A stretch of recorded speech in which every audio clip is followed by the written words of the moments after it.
Serbisyong tapat sa iyo, DZRH.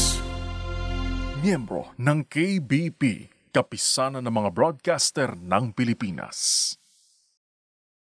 Ang susunod na dula na inyong maririnig ay hatid sa inyo ng MBC DZRH.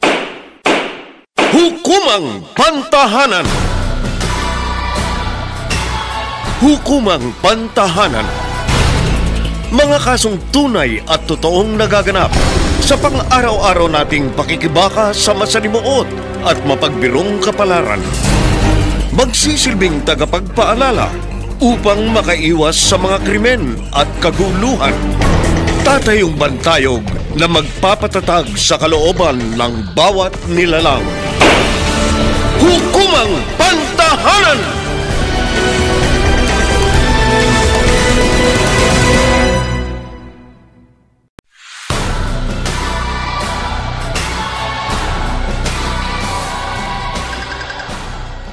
Magandang Sabado ng umaga sa inyong lahat. Ngayong araw, hahatiran namin kayo ng isang naibang dula na inaasahan naming makapagbibigay sa inyo ng impormasyon at kaukulang kaalaman pagdating sa mga nababasa ninyo sa pahayagan, narinig sa radyo at napapanood sa telebisyon. Mga usaping dapat lamang magkaroon ng tamang gabay, katulad ng usaping sustento dito sa Hukumang Pantahanan!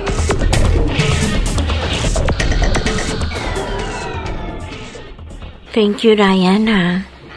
Kasi pinatawad mo ko at nagkabalikan tayo ulit.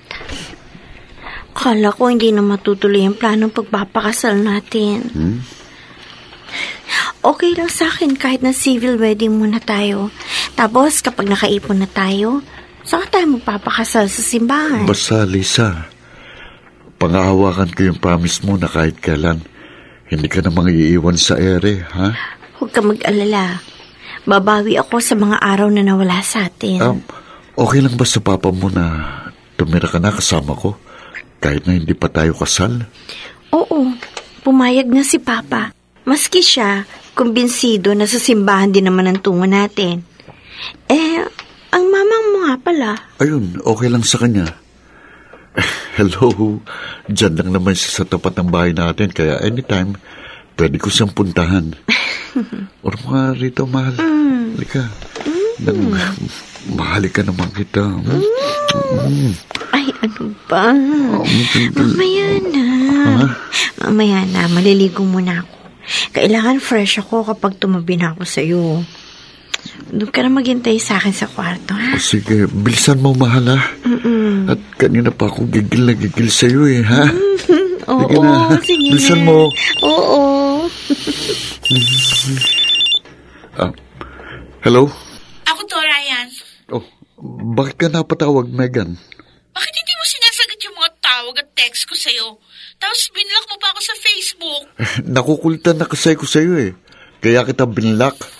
Teka, ano ba kailangan mo? Dapat kang malaman. Natatandaan mo ba yung one night stand dating dalawa? Matagal na yun, di ba? Oo, buntis ako. Ano? Sigurado ikaw ang ama ng dinadala ko. Ano ba pinagsasabi mo dyan? Pwede ba, Megan? Wala akong ginagawang masama sa'yo, ha? Kaya huwag mo akong biruin ng ganyan. Hindi ako nagbibiro. Ikaw talaga yung ama ng dinadala ko. Nabuntis mo ako. Hindi totoo yan. Hindi ko yan, anak. Megan, hindi sa minamaliit kita, pero di ba proste ka? Paano ka nakakasiguro na sa akin ngayon kung marami kaming lalaking nakakasiping mo? Anak mo ito! Megan, nagkabali ka na kami ng girlfriend ko. At malapit na kami ikasal, kaya pwede ba tigilan mo na ako? Patahimikin mo na ang buhay ko. Wala akong anak sa'yo. Wala. Huwag ka nang tatawag sa akin, ha? Kahit kailan. Bye!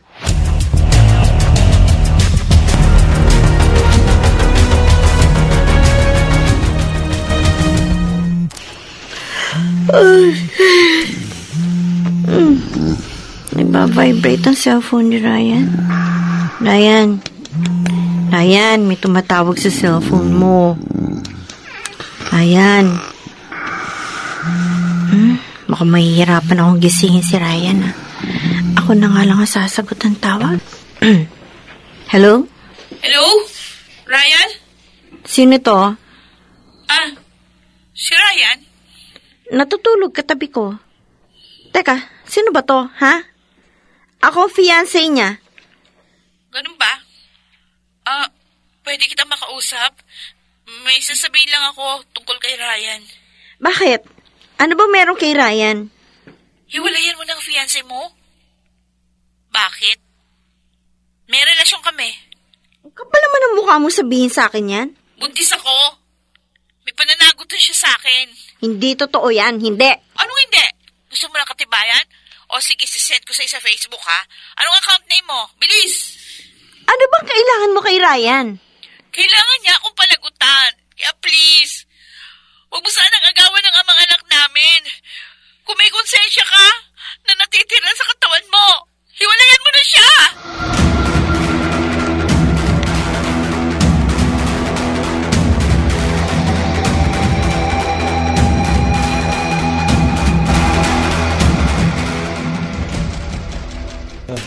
Lisa, good morning.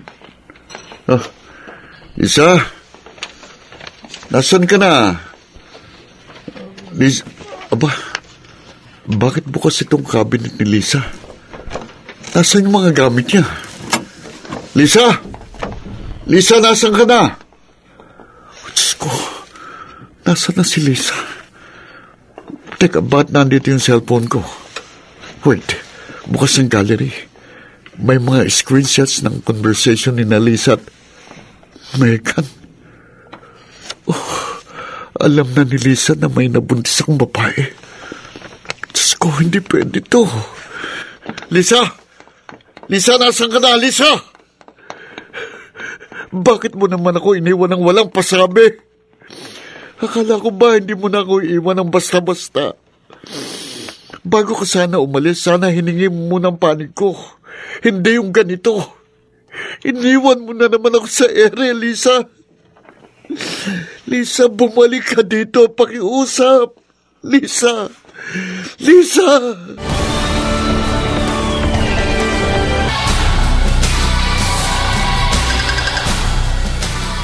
Balikan natin ang dulang Hukumang Pantahanan!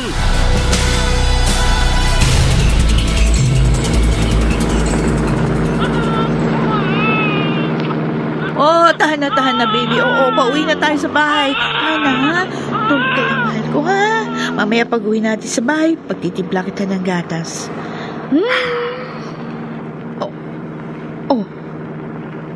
May problema ka ba?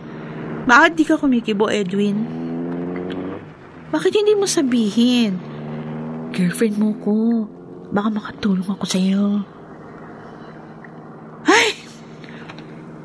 Wala akong magagawa kung ayaw mo kong kausapin. Oh! Bakit tumigil ka sa pagmamaneho? Ayoko na. Anong ibig mo sabihin ayaw mo na? Ayoko na. Ha? Ayoko na sa'yo. Hindi na kita mahal. Edwin naman! Maawa ka sa akin. Huwag mo naman ako saktan ng ganito. Ayoko nang patagalin pa ang relasyon natin. Kasi, kapag tumagal pa ito, lalo ka lang masasaktan. Totoong sinabi ko sa iyo, Megan. At hindi ako nagbibiro. Hindi na talaga kita mahal. O sino mahal mo? Si Charis? Kanino mo naman nalaman ng tungkol kay Charis? Kay Darcy ba? Hindi na mahalaga kung kanino ko nalaman yun. Sagutin mo na lang ako ng diretso. Si Charis ba? Siya ba pinalit mo sa akin? Oo. Bakit? Mas maganda ba siya? Mas matalino? Mas magaling sa sex? Ano? Ano, Edwin? Ano? Wala kang pangarap sa buhay, Megan. Puro pag-ibig lang ang nasa isip mo. I'm sorry. Pero kailangan mo nang bumaba ng kotse. At sa pagbaba nyo ng anak mo sa kotse ko, hiwalay na tayong dalawa. Edwin, huwag mo naman gawin sa akin ito. Bumaba ka na, please. Huwag mo lang patagalin pa. Pupuntahan ko pa si Charis. May date pa kaming dalawa ngayong gabi. Ha? How dare you? How dare you sabihin mo sa akin yan? Minahal kita. Binigay ko sa iyo lahat-lahat, pati kaluluwa ko. Wala na nga ako natira Kasalanan mo yan! Hindi ko naman sinabi sa'yo na ibigay mo sa akin ang lahat. Wala na akong magagawa pa. Buo na ang desisyon ko, Megan. Bumaba ka na ng kotse ko at maghiwalay na tayong dalawa. Sige, bababa na ako. Goodbye!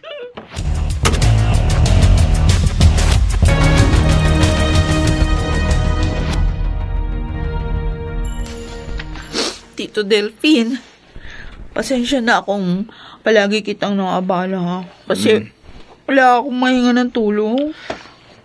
Sandali ito yung pirang ipinangako ko sa'yo. Huwag mo na akong babayaran. Bigay ko na lang yan sa'yo. Salamat po.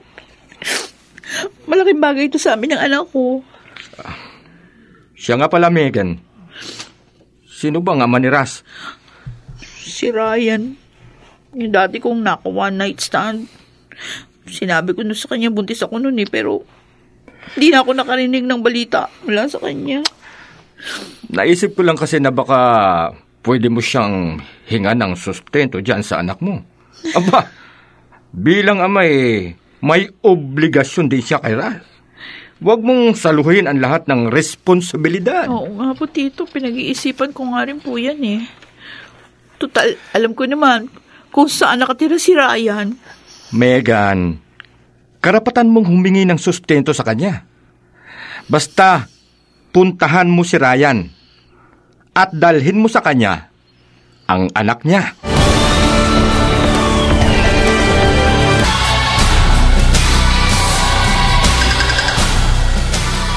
Balikan natin ang dulang Hukumang Pantahanan!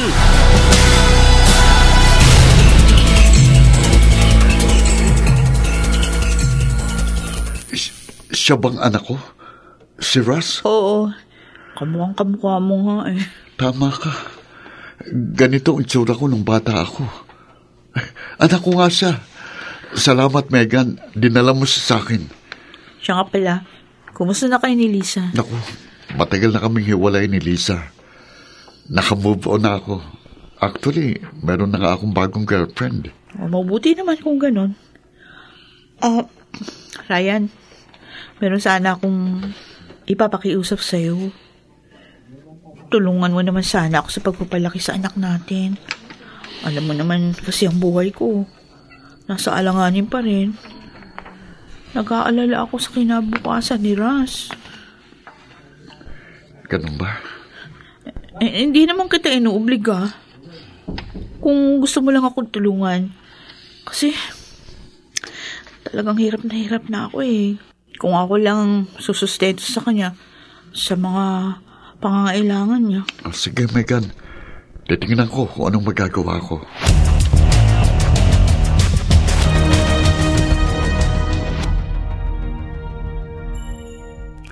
Anong sabi mo, Ryan? Susustentuhan mo yung anak ng GRO na yon? Nahihibang ka na ba? Ma, anak ko po si Ras. Sigurado po ako kasi kamukhang-kamukha ko yung bata. Kahit na baka mukha mo Palay mo ba kung pinaglihan ka lang pala? Basta Ryan, hindi ko matatanggap na meron akong apo sa isang pokpok. Naawa po ako dun sa anak ko Kung hindi ko po siya sustentuhan, paano naman ang kinabukasan niya? Hindi kakayanin ng konsensya ko na talikuran ng anak ko sa pangalawang pagkakataon. Pag-isipan mong mabuti ang desisyon mo, Ryan. Kung ako sa'yo, para malaman mo, anak mo nga talaga yung si Ras, sabihin mo sa nanay niya, gusto mong ipagamit yung apelyido mo kay Ras.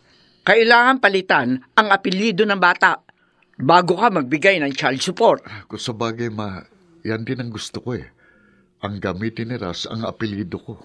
Ako nang kakausap diyan kay Megan. Kung hindi siya papayag na palitan ang apelyido ng anak niya, wala siyang matatanggap na suporta mula sa iyo.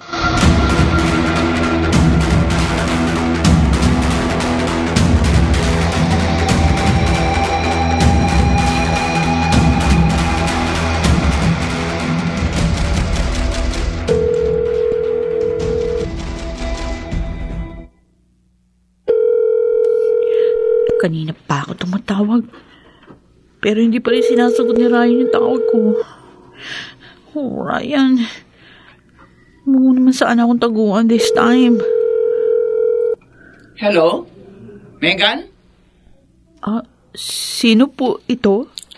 Ako ang mama ni Ryan. Buti naman tumawag ka. May mahalaga tayong pag-uusapan. Pasensya na po kayo sa istorbo. Gusto ko lang sanang hingin kay Ryan yung pinangako niya sa akin na sustento para sa anak namin.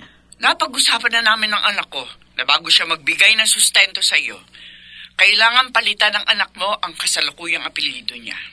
Ano po? Gusto kasi ni Ryan na isunod sa kanyang apelyido ni Ras. Para paglaki ng anak niyo, hindi naman siya pagkakamalang bastardo. Pero, hindi naman namin kukunin mula sa iyo ang kustodiya ng anak mo. Ikaw pa rin ang mag-aalaga sa kanya. Pero magbibigay lamang si Ryan ng sustento sa anak niyo kung papayag kang ipagamit sa anak mo ang aming apelyido. Paano kung hindi ako pumayag? Ay, di walang sustento. Makinig ka, Megan. Wala namang mawawala sa iyo kung gagamitin ni Ras ang apelyido ni Ryan. Ayaw mo nun? Magkakaroon siya ng karapatan sa ama niya. Pag-isipan mo yung mabuti, Megan. Sige po. Pag-iisipan kong mabuti kung ano sa tingin ko yung makabubuti para sa anak ko.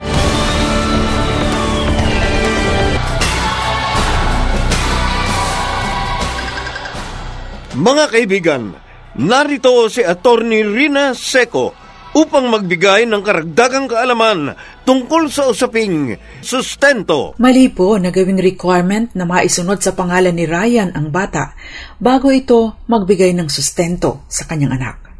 Ayon po sa Article 176 ng Family Code, illegitimate children shall use the surname and shall be under the paternal authority of their mother and shall be entitled to support in conformity with the Family Code.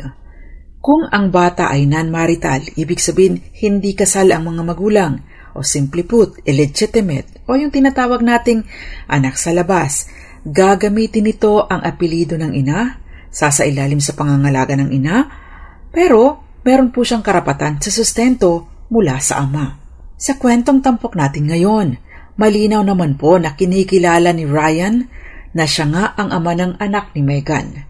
Dahil dito, wala na pong hadlang pa para obligahin siya na magbigay ng sustento sa bata. Karaniwan po kasi, sa mga kaso kung saan itinatanggi ng lalaki na siya ang ama ng bata, kailangan itong dumaan muna sa paglilitis para hilingin sa korte na ipag-utos sa lalaki na kilalanin ang bata. Ito po yung tinatawag na action to compel recognition para magkaroon naman po ng batayan ang paghingi ng sustento. Kailangan munang kilalanin ang bata bago makahingi ng sustento sa ama nito. Sa kwento po ni Megan, kinikilala na ni Ryan ang bata kaya't maaari ng diretsong humingi ng sustento mula dito. Ang sustentong ito ay batay po sa pangangailangan ng bata at sa pinansyal na kakayanan ng ama nito. Ang halaga nito ay maaring tumaas o bumaba depende sa sitwasyon dahil habang lumalaki ang pangangailangan, lumalaki din po dapat ang sustento basta't may kakayanan ang magsusustento. Samantala, kung hindi po magsusustento si Ryan dahil lang hindi nakasunod sa kanyang apelyido ng bata o kaya naman ay gagawin niya muna itong kondisyon bago magsustento, maaari pong managot si Ryan sa ilalim ng RA 9262 o Violence Against Women and Children para sa tinatawag na economic abuse na may parusang kulong. Sa ilalim po ng nasabing batas, ang denial o pagkakait ng sustento para pilitin ang humihingi nito na sundin o kontrolin ang kanyang desisyon ay maituturing na economic abuse. Ayon po sa Korte Suprema sa kasong Socorro versus Van Welsem, ang ganitong krimen ay itinuturing na continuing crime. Sa Section 6C ng Violence Against Women and Children Act, ang economic abuse ay may parusang kulong na presyon koreksyonal, katumbas po ay 6 na buwan at 1 araw hanggang 6 na taon. Iba pa pong usapin ang multa dito. Kaya naman po para kay Megan, hindi po siya obligadong isunod kay Ryan ang apelyido ng bata para makahingi ng sustento. Para naman kay Ryan, hindi niya po maaring gawing kondisyon ang pagsunod sa kanya ng apelyido ng bata para sa pagbibigay ng sustento. At yan po ang hukumang pangtahanan natin ngayong umaga. Ako po ang panyera ng bayan, Attorney Rina Seco. At muli ninyo akong maririnig at mapapanood din para sa iba't ibang usaping legal sa programang Dos Compañeras, Mondays, Tuesdays, Thursdays, and Fridays, 6:30 hanggang 7:30 ng gabi, dito lang po sa DZRH, DZRH News Television, at iba't ibang social media platforms ng DZRH. Happy weekend po sa inyong lahat. Maraming salamat, Atty. Rina Seco, sa pagbibigay ng karagdagang kaalaman tungkol sa mga batas na pinaiiral sa ating bansa. Mga nagsiganap: Phil Cruz, Chiquit del Carmen Amor, Rosana Villegas, Susan Robles, Jerry Mutia at Bobby Cruz. Naglapat ng tunog Jerry Mutia, sa musika ni Buboy Salonga, supervisyong teknikal ni Eric Lucero at Bong Muyar, creative consultant Bobby Cruz, isinulat para sa radyo ni Krishna Senga, at sa direksyon ng inyong lingkod, Leonel Benjamin. Hukumang Pantahanan!